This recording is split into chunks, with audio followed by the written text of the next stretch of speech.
Students, super conductors पर हम अपनी जो डिस्कशन है वो कंटिन्यू रखते हैं। अब देखिए, फर्स्ट ऑफ ऑल अगर इसकी हम हिस्ट्री देखें, सो फर्स्ट ऑफ ऑल इसको ऑब्जर्व किया गया था 1911 में 1911 में। और जिस एलिमेंट के लिए ऑब्जर्व किया गया था सुपर कंडक्टिविटी के इस फिनोमेनन को, वो था मरकरी। मरकरी का अगर आप सिंबल देखें वो है Hg। और इसका टेम्परेचर जो है वो रिड्यूस करता गया। और जब टेम्परेचर पहुंच गया 4.1 केल्विन पर, 4.1 केल्विन, देखिए ये बहुत ज़्यादा कम टेम्परेचर है, बहुत ही कम टेम्परेचर है। सो 4.1 केल्विन पर ये ऑब्जर्व किया गया कि एक्चुअली उसकी जो कंडक्टिविटी थी वो मैक्सिमम हो गई, और जो उसकी रेजिस्टेंस थी, इस मरकरी की जो रेजिस्टेंस है वो इस टेम्परेचर पर जीरो हो गया। तो इसीलिए इसको नाम दिया गया सुपर कंडक्टर का। यानी इस टेम्परेचर के ऊपर मरकरी जो है वो बिहेव करती है एज अ सुपर कंडक्टर। ये तो इसकी वो ओरिजिन थी, सॉरी वो फर्स्ट इनिशिएटिव थी जहां पर इसको ऑब्जर्व किया गया। अब बाद में फिर मुख्तलिफ मटेरियल्स के लिए इसको ऑब्जर्व किया गया, यानी हाई टेम्परेचर पर भी। अगर आप देखें, ये एक लेबोरेटरी टाइप की जो है, हम आप इसको यूज कर सकते हैं। यानी आम लाइफ में अगर आप देखें इतने टेम्परेचर्स हम ऑब्जर्व नहीं कर सकते, क्योंकि ये जस्ट लेबोरेटरी मेजरमेंट है। और इसको अगर आप आम लाइफ में देखना चाहते हैं तो फिर साइंटिस्ट ने इस पर मजीद काम शुरू किया और इनको मुख्तलिफ और मटेरियल्स के लिए हाई टेम्परेचर पर प्रोड्यूस करना शुरू कर दिया। सो जो नेक्स्ट उसकी फिर क्लास आ गई सिरेमिक मटेरियल्स के लिए ऑब्जर्व किया गया। सिरेमिक मटेरियल्स के लिए, यानी जब इन पर रिसर्च शुरू हो गए, सो कुछ और मटेरियल्स जिनको हम सिरेमिक मटेरियल्स कहते हैं, इनके लिए भी सुपर कंडक्टिविटी को ऑब्जर्व किया गया। Ceramic materials actually inorganic materials हैं, इनऑर्गेनिक मटेरियल्स हैं। अगर आप केमिस्ट्री का वो टच देखें, इनऑर्गेनिक मटेरियल्स हैं, और ये एक्चुअली नॉन मेटेलिक हैं, नॉन मेटेलिक।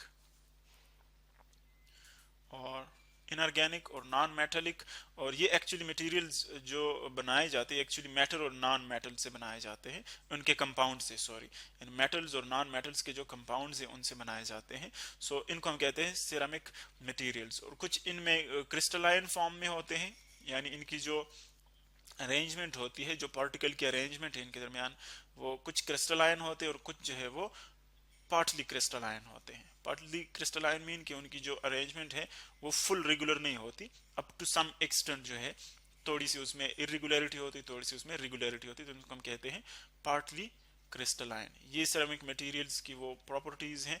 तो इनके लिए ऑब्जर्व किया गया सुपर कंडक्टिविटी को, और जिस टेम्परेचर के ऊपर ऑब्जर्व किया गया सुपर कंडक्टिविटी इन सिरेमिक मटेरियल्स के लिए, वो देखिए उससे बहुत हाई है। और this is about 78, sorry 77 kelvin.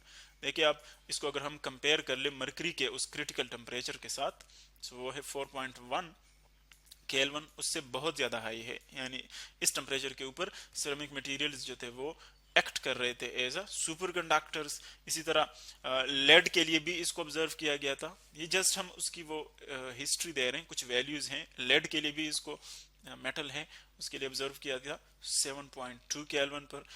ये तो उनकी वो आ गई हमारे पास डेफिनेशन, और वो क्रिटिकल टेम्परेचर जिसके ऊपर इनकी कंडक्टिविटी जो है वो सुपर कंडक्टिविटी बन जाती है मटेरियल्स की। और फिर इनको यूज किया जाता है मुख्तलिफ जगहों पर। इस तरह की इसकी एक बहुत इंटरेस्टिंग जो यूज है हमारे पास वो है मैगलीव ट्रेंस का नाम आपने सुना होगा।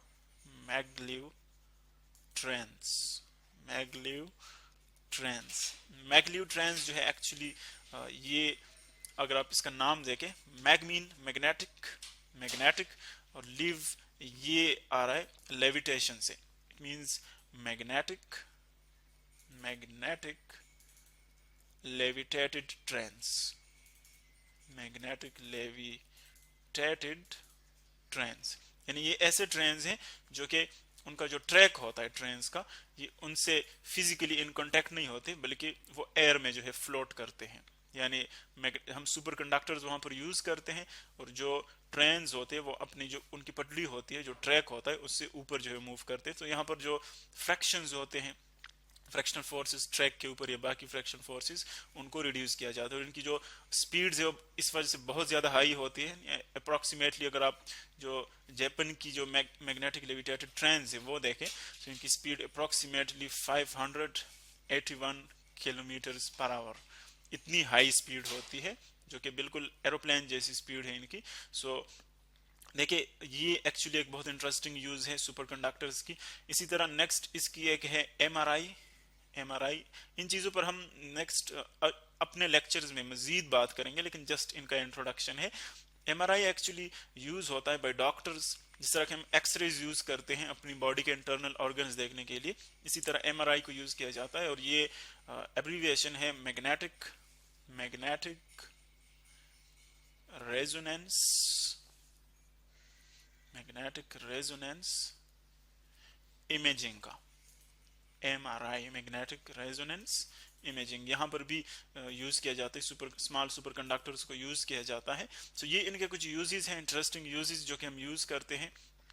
और अब नेक्स्ट इनकी जो अपने टॉपिक्स हैं एमआरआई की, वो नेक्स्ट चैप्टर में हम देखेंगे, मजीद इन पर डिटेल के साथ बात होगी। इस तरह मैग्नेटिक लेविटेटेड ट्रेन पर भी बात होगी। ये जस्ट हम सुपर कंडक्टर्स के वो यूजेस थे जो कि हम यहाँ पर इंट्रोड्यूस करना चाहते थे।